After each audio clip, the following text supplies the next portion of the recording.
In this short SP Marketplace Employee Hub video, we're going to take a look at events.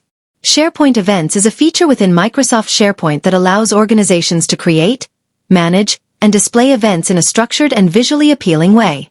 This is a great way to provide details of upcoming events, both internal company events like town hall meetings, training classes, or team events, as well as important events in your sector like trade shows, conferences, or workshops.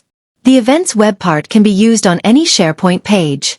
We use it here on the Employee Hub homepage, but it also appears on other pages like the What's Happening page. You can see that the web part shows upcoming events from event pages that have been set up by content managers or administrators.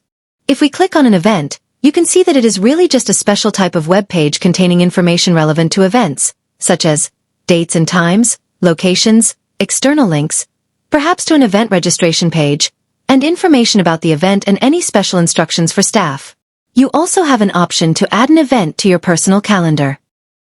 If you are a content manager or administrator, you can access the All Events page, which allows you to see all the events with options to filter by date and/or category. Categories are completely customizable, and our admin pages give you handy links to be able to change these to categories suitable for your business and the sector you operate in. Let's quickly add a new event so you can see what is involved. To speed up the process, when you create a new event, you should already have the assets and information you need to hand.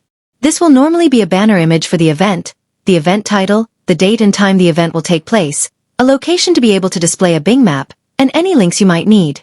In this instance, we're going to add a new trade show for the energy industry which is coming up later in the year. First, we'll add a title for the event. Then let's put in the dates. This is going to be an all-day event, so we'll check the all-day box. Now we're going to add an address for the event location. You can see that as we start typing, it is already using Bing Maps data to search for locations. When you select the correct address, a thumbnail Bing map automatically displays on the page. You can use the address field to add the URL of the event website, or if this was an internal Teams meeting, you could enter the address to join the meeting.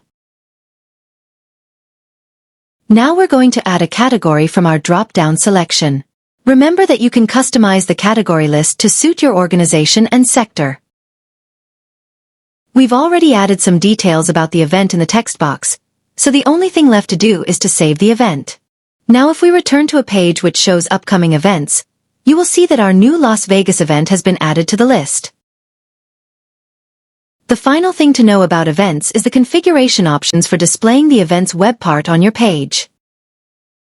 Within the web part, you can configure the events list that displays on the page and optionally filter by category or date range.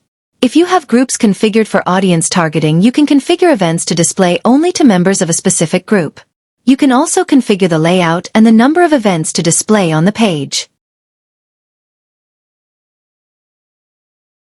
Using SharePoint Events, you can centralize event information so that employees can easily find details of what is happening and get information about location, timing, and special requirements for attendance.